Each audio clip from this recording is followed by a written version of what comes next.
हाँ जी, 12th class. आज बेटा हम डिस्कस करने लगे हैं प्रैक्टिस क्वेश्चन पेपर का सेक्शन ई, जिसमें आप केस स्टडी क्वेश्चन फेस करते हैं। 4 मार्कर क्वेश्चन, 3 क्वेश्चन आपको करने, राइट। फर्स्ट क्वेश्चन इस सेक्शन का है बेटा, answer the question based on the given information. The flight path of 2 airplanes in a flight simulator game are shown below. The coordinates of the airport P and Q are given. दिख रहा है बेटा आपको clear cut picture में? Airplane 1 flies directly from P to Q. Airplane 2 has a layover at R and then flies to Q. That means P से पहले R में फिर R से Q पे जाएगा Airplane 2. The path of Airplane 2 from P to R can be represented by the vector 5i plus j minus 2k. मतलब ये जो वेक्टर है बेटा, ये आपको दे रखा है 5i minus plus j minus 2k. ये PR vector. This is 5i plus j minus 2k, right? Assume that the flight path is straight and fuel is consumed uniformly throughout the flight. ये एक उन्होंने note दे रहा, okay? Easy to understand data बेटा। P से Q पर airplane वे 1 जाता है डायरेक्टली, और एयरप्लेन 2 पहले P से R जाता है, फिर R से Q जाता है। P के कोऑर्डिनेट्स दे रखे हैं आपको, Q के कोऑर्डिनेट्स दे रखे हैं, और PR वेक्टर दे रखे हैं, ओके? चलिए नाउ क्वेश्चन सीखते हैं, इसके बेस क्या है। Find the vector that represents the flight path of airplane 1, that means PQ। Airplane 1 P से Q जा रहा था ना डायरेक्ट, तो आपको एक तरीके से PQ वेक्टर निकालने को कहा है।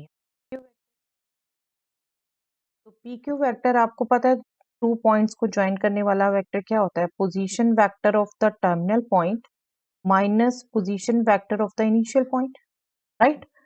टर्मिनल पॉइंट है Q, Q के कोऑर्डिनेट्स दे रखे हैं आपको 3 4 माइनस 1, तो इजिली आप इसका पोजीशन वेक्टर लिख सकते हैं, that will B 3i plus 4j minus के, राइट। जो कोऑर्डिनेट्स हैं उन्हीं के साथ यूनिट वेक्टर लिखकर आप वेक्टर लिखते हैं। माइनस OP वेक्टर क्या होगा? इसके ही कोऑर्डिनेट से आप लिखेंगे minus 2i plus j plus pk। PQ vector आपका निकल जाएगा यहाँ से 3 minus minus 2, that means 3 plus 2। आप कंपोनेंट वाइज दिखाना चाहे एक बार दिखा सकते हैं, 3 प्लस 2i प्लस 4 माइनस 1, ध्यान रखिए माइनस है बीच में, 4 minus 1 j plus minus 1 minus 3k। ये हो गया 5i plus 3j minus 4k, okay. 5i plus 3j minus 4k, ये एयरप्लेन 1 का PQ vector. Next question, right the vector representing the path of airplane 2 from R to Q। Path of the plane 2 जो कि P से R जा रहा था पहले और R से Q जा रहा, आपको PR वेक्टर तो दे ही रखा है 5i plus j minus 2k। अब आपसे पूछा है R से Q इसका पोजीशन वेक्टर बताइए, तो R से Q आपने वेक्टर बताना है बेटा। R से Q वेक्टर बताने के लिए क्या करेंगे, क्योंकि PQR एक पूरा ट्राइंगल है, तो हम कह सकते हैं बेटा PR plus RQ plus QP vector, इन तीनों का सम 0 होगा, राइट। इस डायरेक्शन में काउंट करेंगे तो ये सम 0 होगा। या फिर आप कह सकते हैं बिल्कुल कि PR vector plus RQ vector that will be equal to PQ vector, right. या इसे नेगेटिव ले आओ या सीधा यहाँ से ये भी लिख सकते हो आप, दोनों में से जो भी आपको ध्यान है रिजल्ट। अब यहाँ से RQ वेक्टर कैसे निकालोगे? PQ vector minus PR vector, okay. PQ vector हमने अभी निकाला 5i sorry plus 3j minus 4k, right. एक बार आप कंफर्म करना चाहें बिल्कुल कर लें बेटा। अभी हमने कैलकुलेट किया 5i plus 3j minus 4k, ठीक है। और PR हमें वेक्टर दे ही रखा है, this is nothing but 5i plus J minus 2k। ये पी आर वेक्टर, ये P Q vector, component wise subtract कर दीजिए बेटा। 5 माइनस 5 हो गया आई, और जे कंपोनेंट हो गया 3 minus 1 y component, that means y coordinate -4। ये मैं चलिए माइनस कॉमन ही ले लूँ, यहाँ पर भी माइनस माइनस ए। ये हो गया 0, उसको लिखने की जरूरत नहीं है। 3 माइनस 1 2j, और ये हो गया माइनस। तो आपके पास r से q, आर क्यू वेक्टर भी आ गया 2j माइनस 2k। चलिए नेक्स्ट क्वेश्चन इसका, what is the angle between the flight path of airplane 1 and airplane 2 just after take off. Take off के जस्ट आफ्टर, टेक ऑफ दोनों ने कहाँ से किया बेटा? पी पॉइंट से, इस पॉइंट से किया।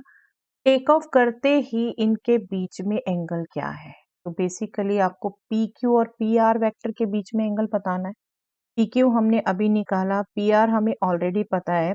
अगर ये एंगल हम थीटा एज्यूम कर लें, let theta is the angle या रिक्वायर्ड एंगल, लंबे थोड़ा लिखने नहीं है, रिक्वायर्ड एंगल। तो हमें रिलेशन पता है बेटा, cos of this angle, cos theta will be P Q dot PR divided by magnitude of PQ into magnitude of PR। अब PR वेक्टर ये है आपको पता, और PQ वेक्टर हमने अभी निकाला बेटे, 5y plus 3j plus 4k। बस PQ डॉट PR कैलकुलेट कर लीजिए, कंपोनेंट वाइज मल्टीप्लाई करते हैं। 5 इंटू 5 25, 1 इंटू 3 3, -2 इंटू -4 प्लस से, ये तो डॉट प्रोडक्ट हो गया। Magnitude of P Q, square root of 5 square 25। आप बेशक एक बार कैलकुलेट करके यहाँ पुट कर दीजिए, प्लस 3 स्क्वायर 9 प्लस -4 स्क्वायर 16। तो ये हो गया बेटा स्क्वायर रूट 50, और P R square that will B 5 square 25, 1 square 1 -2 square 4। तो ये आपका हो गया 30।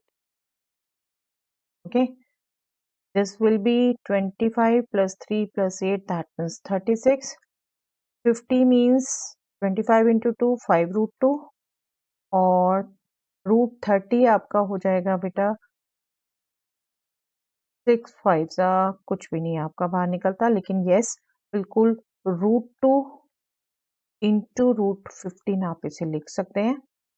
रूट 2 इंटू रूट 2 बन जाएगा 2, 2 ऊपर कैंसिल करेगा 18 बाय 5 रूट 50।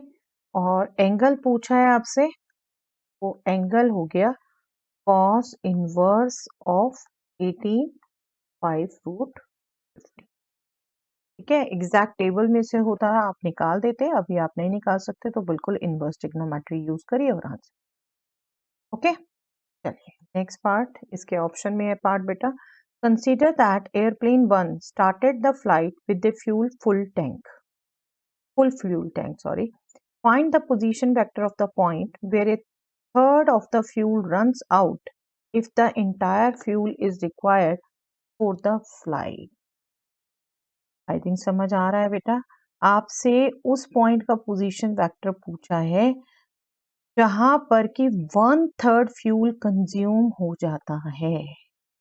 1/3 फ्यूल कंज्यूम हो जाता है, दैट मीन्स 2/3 फ्यूल रहता है अभी।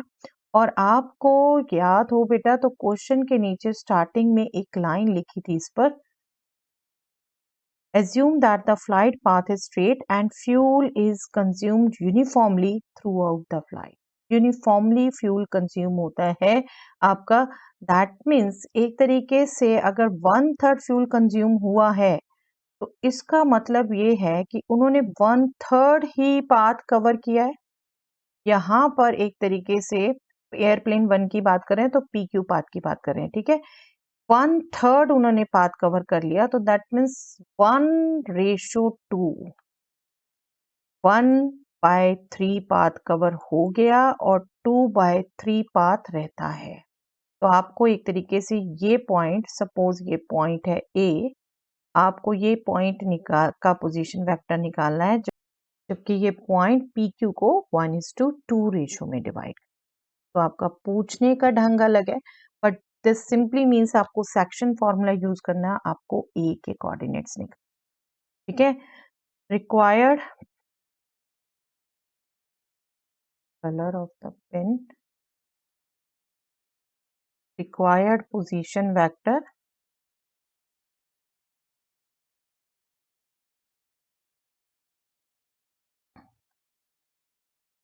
that means A point का position vector OA, that will be, अब आपको ये पता है बेटे section formula, 2 into position vector of P, 1 into position vector of Q divided by 2 plus 1। ये हमने करना है 2 into position vector of P plus 1 into position vector of Q divided by 2 plus 1। बस इसको कैलकुलेट कर दीजिए बेटा। पोजीशन वेक्टर ऑफ पी बार बार देखने की जरूरत नहीं है, यही पॉइंट से लिखते हैं, हम यहीं से लिख सकते हैं आप -2i plus j plus 3k and O Q position vector is 3i plus 4j minus divided by, so ये हो गया बेटा आपका -4, मैं साथ के साथ ऐड कर देती हूँ और डिवाइड कर, -4 एक्स कंपोनेंट में एक्स कंपोनेंट ऐड किया डिवाइडेड बाय 3, वाई कंपोनेंट यहाँ हो गया 2, यहाँ हो गया 4, 2 plus 4 divided by 3, now Z का 2 into 3 6 -1 डिवाइडेड बाय, ओके, बस इसको कैलकुलेट कर दीजिए बेटा। ये हो गया -1/3i, ये हो गया 6/3 दैट मीन्स 2j, और ये हो गया 5/, ये पोजीशन वेक्टर आ गया उस पॉइंट का जहां तक 1/3 फ्यूल कंज्यूम हुआ है, that means A point. Okay, next case study, answer the question based on the given information. Rubia, Taksh, Shanteri and Lily entered a spinning zone for a fun game. But there is a twist. They don't know which spinner will appear on their screen until it is their turn to play. They may encounter one of the following spinners or perhaps even both. ये चारों बच्चे एक fun game खेलने spinning zone में गए और इनको and तक, जब तक इनकी टर्न ना आ जाए, ये नहीं पता इनमें से कौन सा स्पिनर इनके सामने आएगा। इनमें से कोई एक भी आ सकता है और दोनों भी आ सकते हैं। अब आप देख रहे हो डिफरेंस क्या है बेटे, स्पिनर ए में सिर्फ 3 पॉइंट लिखे हैं बेटा, 1 2 5, और हाफ 2 कवर कर रहा है, जबकि बाकी हाफ 1 और 5 मिलके कवर कर रहे हैं। और स्पिनर बी जो है उसमें 8 नंबर लिखे हुए हैं बेटा, और 8 के 8 नंबर इक्वली डिवाइड है। ठीक है, आगे क्या कह रहे हैं, different combinations of numbers will lead to exciting prizes. Below are some of the rewards they can win. Get the number 5 from spinner A and 8 from spinner B and you will win a music player. Music player कोई player कब win करेगा, जबकि ए में तो वो 5 ले और B में उसके पास 8 आए, यही कॉम्बिनेशन आए, ए में 5 और बी में 8, तब म्यूजिक प्लेयर मिलेगा जो भी खेल रहा होगा उसे। और you will a photo frame if spinner A lands on a value greater than that of spinner B. Spinner A की जो वैल्यू है वो स्पिनर बी की वैल्यू से ग्रेटर हो, स्ट्रिक्टली ग्रेटर बोला बेटा, ग्रेटर देन इक्वल टू नहीं, ग्रेटर हो, तब मिलेगा photo frame. Okay, I hope condition समझ रहे हैं आप। पहली कंडीशन जहां पर फर्स्ट में ए सेकंड में 8 आए, म्यूजिक प्लेयर मिलेगा। दूसरी कंडीशन जहां पर स्पिनर ए का नंबर बी से ग्रेटर आए तो फोटो फ्रेम मिले। ओके, ये कंडीशन दी है। चलिए आगे देखते हैं। Taksh spun both the spinners A and B in one of his turns. What is the probability that Taksh wins some music player in that turn? Music player जीते इसके क्या चांसेस हैं अगर दोनों प्लेयर्स प्ले कर रहा है वो। ओके, म्यूजिक प्लेयर की हमने अभी कंडीशन समझी बेटा। म्यूजिक प्लेयर की कंडीशन क्या थी कि ए वाले स्पिनर में तो 5 आए और बी वाले स्पिनर में 8 आए, तो क्या प्रोबेबिलिटी होगी? मैं डिटेल ये लैंग्वेज नहीं लिखूंगी बेटा। रिक्वायर्ड प्रोबेबिलिटी आप भी क्वेश्चन पेपर में बिल्कुल ये नंबर लिख के कौन सा नंबर आप डील कर रहे हैं, क्वेश्चन नंबर 1 रिक्वायर्ड प्रोबेबिलिटी लिख सकते हैं बेटा, पूरी लंबी लिखने की जरूरत नहीं है। देखिए सिंपली क्या होगा, क्योंकि फर्स्ट वाले स्पिनर में टोटल जो सर्कल है उसको एक तरीके से 4 पार्ट्स में डिवाइड किया है बेटे। 5 उनमें से 1 है, 2 पार्ट तो 2 के हैं, एक पार्ट 1 का है, एक पार्ट 5 का है, ठीक है। और दूसरे वाले स्पिनर में 8 जो है वो 8 इक्वल पार्ट में से एक पार्ट है। तो पहले में 5 आने की प्रोबेबिलिटी क्या है? 1/4। और उसके बाद 8 आना चाहिए सेकंड स्पिनर में, उसकी प्रोबेबिलिटी क्या है? 1/8। तो ये सिंपली प्रोबेबिलिटी क्या हो गई बेटा? 1/32। ठीक है। म्यूजिक प्लेयर जीतेगा कब? जबकि ए में 5 आए, बी में 8 आए, तो रिक्वायर्ड प्रोबेबिलिटी आपकी क्या हो गई? 1/4 इंटू 1/8, दैट मीन्स 1/32। चलिए second part. Lily spun spinner B in one of her turns. What is the probability that the number she got is even given that it is a multiple of 3? Probability निकालनी है। Number she got is even given that it is a multiple of 3. Probability even number given a multiple of 3. तो यहाँ पर conditional probability निकालनी है बेटा।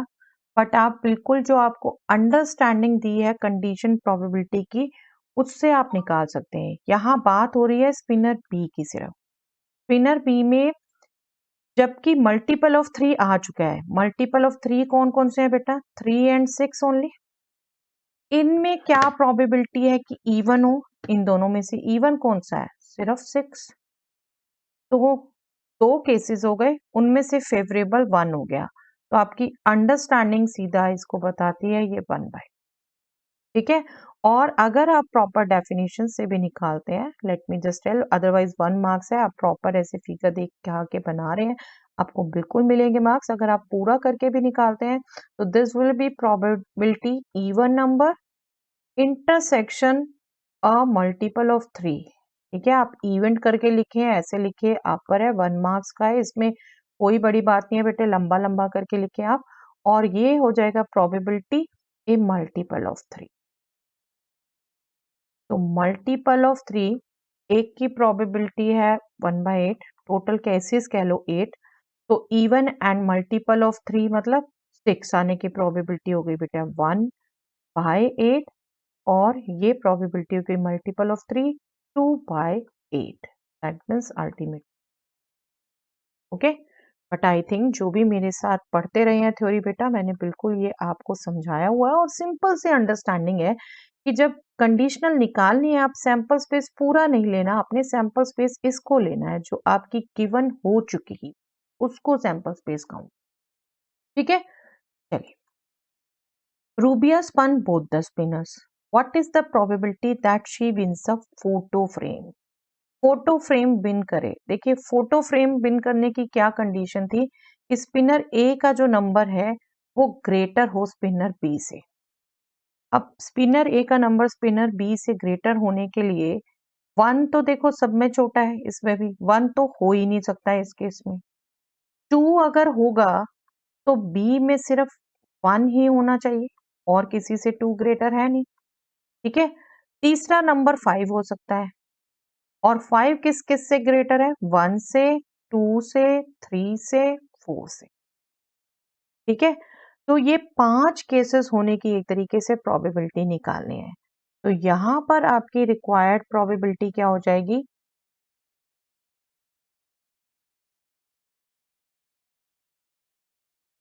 आप बेशक लिख सकते हो 2-1 फेवरेबल केसेस, 5-1, 5-2, 5-3, 5-4। बिल्कुल ध्यान रखेंगे बेटे, स्ट्रिक्टली ग्रेटर चाहिए, इक्वल टू की बात ही नहीं हो रही कभी।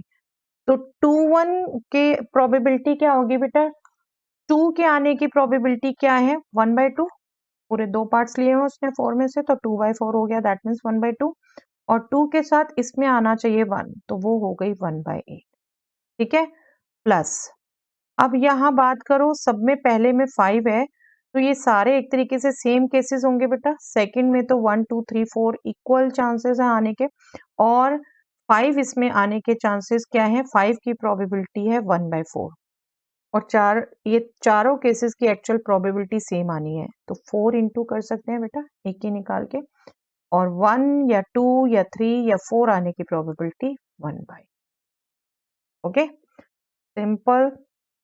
This will B, I will suggest denominator same रखें, ओके, 2 से कर दें इसे, तो 16 हो गया, 1 + 2 3 divided, this is the required, okay. इसके ऑप्शन में पार्ट दे रखा है बेटा, as Shantari steps up to the screen, the game administrator reveals that for her turn, the probability of seeing spinner A on the screen is 65%, while that of spinner B is 35%. Okay.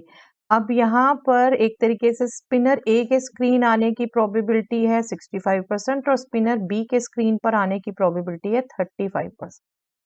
Spinner की क्या probability है, अब ये भी extra चीज add कर दी, ठीक है। What is the probability that शांतरी गेट्स द नंबर 2? नंबर 2 आए, नंबर 2 आए। देखो अब यहाँ पर एक तरीके से क्या हो गया बेटा, आपके पहली इवेंट देखो, स्पिनर ए स्पिनर बी में से कोई आना, तो ये एक तरीके से फर्स्ट जो एक्टिविटी है उसकी आउटकम्स हो गई, पार्टीशन बना रही है। फिर नेक्स्ट एक्टिविटी की आउटकम दे दी 2 आ रहा है, और उस नेक्स्ट एक्टिविटी की आउटकम 2 की ही प्रोबेबिलिटी पूछ रहे हैं। तो आई होप आपको याद है थ्योरम ऑफ टोटल प्रोबेबिलिटी, ये यूज करेंगे हम यहाँ पर, थ्योरम ऑफ टोटल प्रोबेबिलिटी। और वो क्या कहती है, आपकी प्रोबेबिलिटी क्या होगी, अगर आपको इसको इवेंट में लिखना है बेशक इवेंट में लिख दें, late E1, E2 and A be respectively the events that spinner A is on the screen,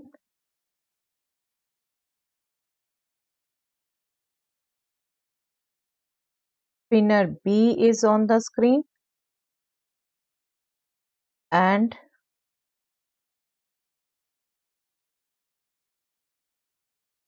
two appears on the screen, ठीक है, two appears on the screen।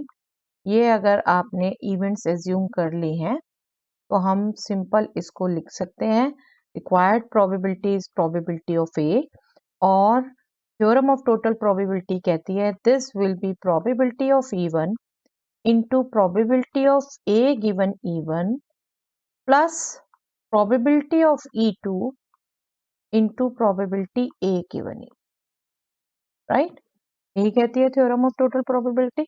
बस ये प्रोबेबिलिटीज लिख दीजिए बेटा। देखिए प्रोबेबिलिटी E1 मतलब स्पिनर ए आने की प्रोबेबिलिटी 65% है बेटा, 65/100। ए गिवन E1 मतलब स्पिनर ए में 2 अपीयर होने की probability 2/4, that means 1/2, plus spinner 2 आने की प्रोबेबिलिटी बेटा 35%, दैट मीन्स 35 आउट ऑफ 100, और 2 फ्रॉम स्पिनर बी आने की प्रोबेबिलिटी क्या है बेटा 1/8। बस इन प्रोबेबिलिटीज को आपने कैलकुलेट करना है। आपका एलसीएम हुआ 800, this will B 65 into 4 and this will B 35, ये आपका आ गया 260 + 35 295 डिवाइडेड बाय 800। आप इसको कट कर सकते हैं 5 से, 5 5 जा 5 9 जा 5 1 जा 5 6 जा 0, और आपका कैंसल नहीं हो, ठीक है। तो ये आपकी रिक्वायर्ड प्रोबेबिलिटी आ गई दैट 2 नंबर्स विल अपीयर। चलिए लास्ट केस स्टडी बेटा, Two metal rods R1 and R2 of length 16 meter and 12 meter respectively are insulated at both the ends. Rod R1 is being heated from a specific point while rod R2 is being cooled from a specific point. दोनों rods की length दी है बेटा R1 and R2 की 16 metre and 12 metre. Rod R1 को किसी specific point से heat किया जा रहा है और रॉड R2 को कूल किया जा रहा है. ठीक है. The temperature T in Celsius within both rods fluctuates based on the distance x measured from either end. Rod का जो टेम्परेचर है बेटा वो फ्लक्चुएट कर रहा है distance x measured from one of the end of the rods. ठीक है. The temperature at a particular point along the rod is determined by the equations T is equal to this and T is equal to this for rod R1 and R2. मतलब R1 के लिए temperature की equation ये है 16 minus x into x, जहाँ पर x उनके एक एंड से डिस्टेंस है, और R2 रॉड के लिए टेम्परेचर की इक्वेशन ये है x माइनस एक तरीके से 12 इंटू एक्स. ठीक है, यही पूरा लिख दो. where the distance x is measured in meters from one of the ends. Rod की लेंथ भी मीटर्स में ही दी है बेटा और x भी मीटर में ही कह रहे हैं मेजर हो रहा है. अब आपसे क्वेश्चन क्या पूछे हैं? Find the rate of change of temperature at the mid point of the rod that is being heated. Mid point, first rod के मिड पॉइंट मतलब 8 मीटर पर, 16 मीटर है तो उसका हाफ 8 मीटर पर rate of change of temperature पूछा है. Temperature ये दे रखा है आपको, तो rate of change of this temperature पूछा है, that means dt by dx पूछा है आपसे क्या होगा. ठीक है, x में है ये. Find the minimum temperature attend by the rod that is being cold. अब इस वाली रॉड का मिनिमम टेम्परेचर पूछा है बेटे. ठीक है, तो पहले में rate of change of temperature पूछा है, दूसरे में मिनिमम टेम्परेचर. पहले का टेम्परेचर का फॉर्मूला है 16 माइनस एक्स इंटू एक्स. तो अब इसके लिए अगर हम बात करें 16 माइनस एक्स इंटू एक्स, तो dt बाय dx क्या होगा? प्रोडक्ट रूल लगेगा या फिर इसको बिल्कुल आप पॉलिनोमियल में कर लीजिए. टोटली आप पे डिपेंड करता है. आई थिंक पॉलिनोमियल में बेटर रहेगा. 16x का डेरिवेटिव 16 माइनस एक्स स्क्वायर का डेरिवेटिव -2. और आपसे पूछा है रिक्वायर्ड रेट ऑफ चेंज. वो कब पूछा है? मिड पॉइंट पर. मिड पॉइंट पर दैट मीन्स जबकि x जो है वो 8 मीटर है, क्योंकि इस रॉड की लेंथ क्या दे रखी है आपको? रॉड की लेंथ दे रखी है 16 मीटर. तो x is equal to 8 metre पर आपसे पूछा है, सिंपली 8 पुट कर दीजिए. 16 minus 2 into 8 that means 0. 0 rate of change हो गया बेटा मिड पॉइंट पर. ओके, 0 आ गया फर्स्ट पार्ट का आंसर. अब सेकंड में हमसे पूछा था मिनिमम टेम्परेचर, जिस रॉड का टेम्परेचर इस फॉर्मूले से दे रखा है x माइनस 12x, इसका मिनिमम टेम्परेचर. अब यहाँ पर टेम्परेचर क्या दे रखा है? x minus 12 into x. तो इसको भी हम कन्वर्ट कर दे बेटा एक्स स्क्वायर माइनस 12x. अब मिनिमम टेम्परेचर के लिए हम क्या काम करते हैं? मिनिमम निकालने के लिए t फंक्शन का मिनिमम निकालना है, हम पहले क्रिटिकल पॉइंट्स निकालेंगे बेटा. क्रिटिकल पॉइंट्स मतलब फर्स्ट डेरिवेटिव को 0 रखेंगे, फिर उस पर सेकंड डेरिवेटिव का साइन चेक करेंगे. मिनिमम के लिए क्या होना चाहिए? पॉजिटिव. पॉजिटिव हुआ तो वो मिनिमम होगा, उस पॉइंट पे होगा जो क्रिटिकल पॉइंट निकलेगा. और हमें मिनिमम टेम्परेचर निकालना है, तो t एट दैट वैल्यू जो भी यहाँ से आएगी वो हम पुट कर देंगे.